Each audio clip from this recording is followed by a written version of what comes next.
निकल के आए, हमारे रिप्रेजेंटेटिव बन के आए। कितनी मेहनत लगी इस फिल्म को बनाने में? मेहनत तो थोड़ी लगी। इससे मेरे मन में एक भाव था कि मुझे ना वर्सेटाइल एक्टर्स ही लेने हैं जो मतलब मल्टीपल टैलेंटेड हो। मुझे वो स्टार कास्ट नहीं चाहिए था, मतलब सॉरी फॉर दैट, बट कोई भी फैन हो सकता है ना किसी का, तो उससे तो क्या कर सकते हैं। बट मुझे एक्टर्स चाहिए थे जो शिद्दत से एक रोल को और जिस रोल में जाए रोल के हो जाए रोल। और स्पेशली इशाक दादा के बारे में बात करूंगा तो इन्होंने एक सीन क्रिएट किया कि एसी चल रहा है, चलने दो। और आप जब फिल्म देखेंगे तो वो एसी जो चल रहा है ना, वो आपकी लाइफ के लिए होगा। लाइफ चल रही है तो चलने तो भूल जाएंगे आप, गाड़ी चल रही है चलने तो भूल जाएंगे आप जिंदगी को एसी से जोड़ देंगे और हमेशा ये कहेंगे एसी चल रहा है, चलने दो। Good afternoon, ladies and gentlemen, and our esteemed guests. Welcome to post-launch event. I am Shagun Jolly, your host today. So, मैं मीडिया को रिक्वेस्ट करना चाहती हूँ कि अगर वो कुछ क्वेश्चन करना चाहते हैं तो वो कर सकते हैं। विक्रम सर, आपसे मेरा सवाल है, film making is a very serious business and you have been part of the industry so long. जब आप कोई फिल्म को लीड करते हैं, the responsibility goes up on your shoulder. और किसी फिल्म को लीड करना और थिएट्रिकल रिलीज पे जाना एक जिम्मेदारी बढ़ जाती है। आर यू नर्वस और excited? It's a big responsibility when you doing a theatrical release. I am little nervous because response जो है वो काफ़ी रूथलेस होता है एंड आप ऑडियंस के सामने एक सिंपल सी चीज़ पेश कर रहे हैं। What I believe is that when you are leading something you need to be very simple, you need to be very straight forward and आपको बाकी सारे लोभ लालच हटाकर स्क्रिप्ट के लिए ट्रुथफुल होना पड़ता है, जो मैंने कोशिश करी है इस फिल्म में कि जो मुद्दा है हम उस मुद्दे से जितना जुड़े रहें। बाकी it depends to the audience.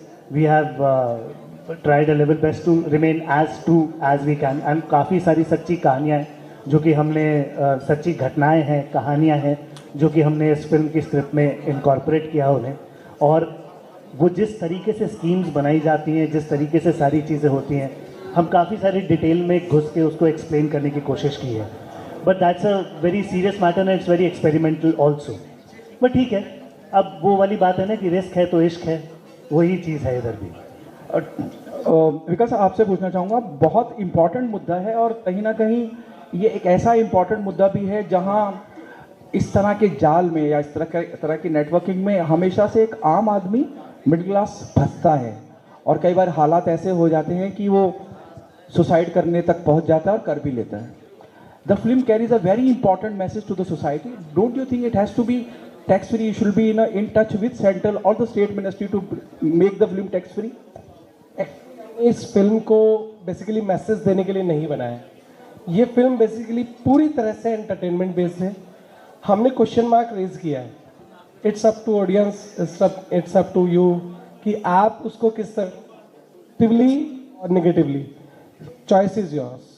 So the question mark is in the film and in the end we will go for the sequel also. हमने छोटा शूट भी किया है उसके लिए। सो नेक्स्ट में अगर आप पूरी सीरीज को देखेंगे बाद में जाके इस साल, एक साल के अंदर, तो आपको ये आइडिया हो जाएगा कि नेटवर्किंग या कोई भी फील्ड है वो गलत है या सही है। ये आपके नज़रिए पर डिपेंड करता है, लोगों के नज़रिए पर नहीं। यानी कि ईश्वर जब बारिश करता है ना तो कुछ के लिए अच्छी होती है और कुछ के लिए बुरी होती है। So question mark is to the living lady. मैं ऐसा मानता हूँ कि जब आप इस तरह की सिनेमा का हिस्सा बनते हैं, आप इंसानी इमोशनल भावुकता के जो पहलू हैं उसको छूने की कोशिश करते हैं। And this is one of the most, I would say the toughest part, किसी को रुला देना जब अपने अभिनय के माध्यम से, या किसी को रिलेट करा देना कि यार ये शख्स या ये महिला या ये औरत हमने देखी है या लोग कोई इससे गुजरे हैं। What is the most difficult part while playing the character you playing in the film and the time when you asked to be on board, what was your reaction? Okay, thank you for this question. This is a very sensitive question. कहते हैं ना कि एक आदमी के जीवन में सबसे ज़्यादा ठहराव तब आता है जब उसकी शादी होती है, करेक्ट? और अगर आपको सही जीवन साथी मिल जाए तो आपकी जीवन एक्चुअली में वहीं से एक नई शुरुआत हो जाती है। तो ऐसा ही इस फिल्म में हुआ है जो विक्रम प्ले कर रहे हैं। और जब मैं इनकी ज़िंदगी में आती हूँ तो बहुत प्यार लेकर आती हूँ।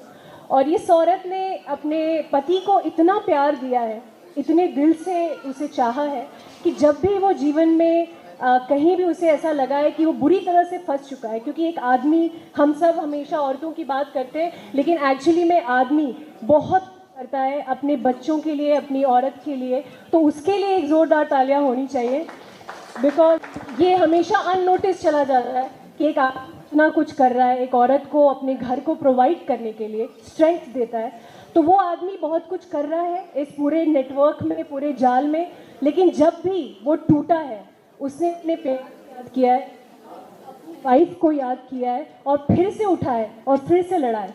तो जब रिश्ता बनता है हस्बैंड और वाइफ का, तो उसमें अगर बराबरी पे एक दूसरे को प्यार दें, स्ट्रेंथ दें, संवेदनाएं दें, भावुकता दें, तो वो अपने आप बहुत पावरफुल जर्नी होती है। और वही इस फिल्म में दिखाया है कि ये जो नेटवर्क है, वो नेटवर्क बहुत अच्छा तब बन सकता है जब आपका नेटवर्क बहुत ही रॉक सॉलिड हो।